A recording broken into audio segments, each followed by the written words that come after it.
بسم الله الرحمن الرحيم. ألف لام ميم.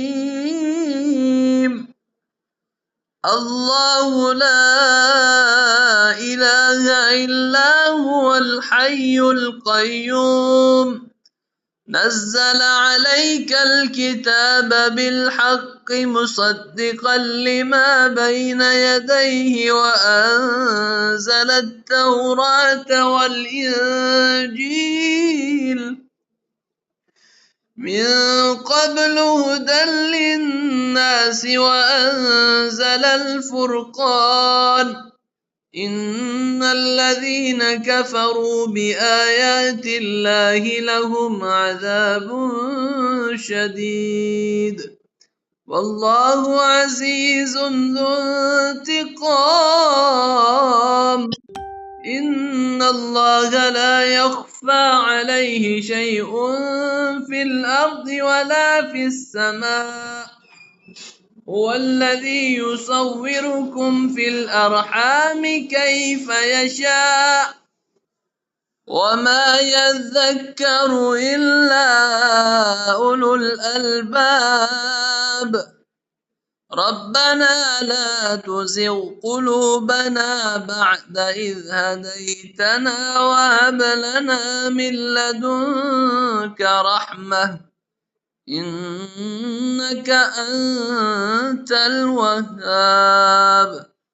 ربنا إنك جامع الناس ليوم لا ريب فيه إن الله لا يخلف الميعاد.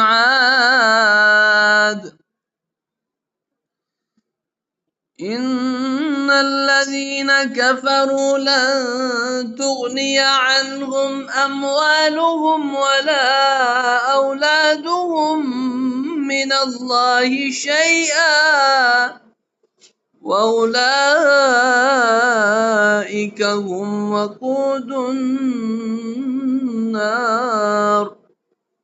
كدأب آل فرعون والذين من قبلهم كذبوا بآياتنا فأخذهم الله بذنوبهم والله شديد العقاب.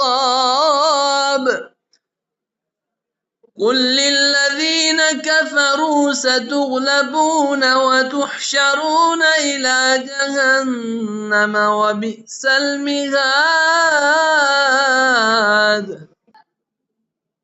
قد كان لكم آية في فئتين التقتا فئة تقاتل في سبيل الله وأخرى كافرة يرونهم مثليهم رأي العين والله يؤيد بنصره من يشاء إن في ذلك لعبرة لأولي الأبصار. زين للناس حب الشهوات من النساء والبنين والقناطير المقنطرة من الذهب والفضة والخيل المسومة والأنعام والحرث ذلك متاع الحياة الدنيا والله عنده حسن المآب.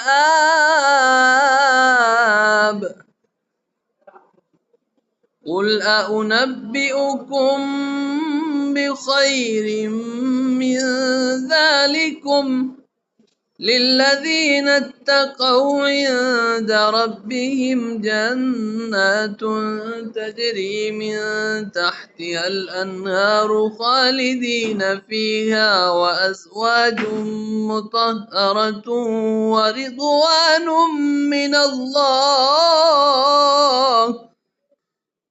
والله بصير بالعباد. الذين يقولون ربنا إننا آمنا فاغفر لنا ذنوبنا وقنا عذاب النار الصابرين والصادقين والقانتين والمنفقين والمستغفرين بالأسحار شهد الله أنه لا إله إلا هو والملائكة وأولو العلم قائما بالقسط لا إله إلا هو العزيز الحكيم إن الدين عند الله الإسلام وما اختلف الذين أوتوا الكتاب إلا من بعد ما جاءهم العلم بغيا بينهم ومن يكفر بآيات الله فإن الله سريع الحساب فإن حاجوك فقل أسلمت وجهي لله ومن اتبعن وقل للذين أوتوا الكتاب والأميين أأسلمتم فإن أسلموا فقد اهتدوا وإن تولوا فإنما عليك البلاغ والله بصير بالعباد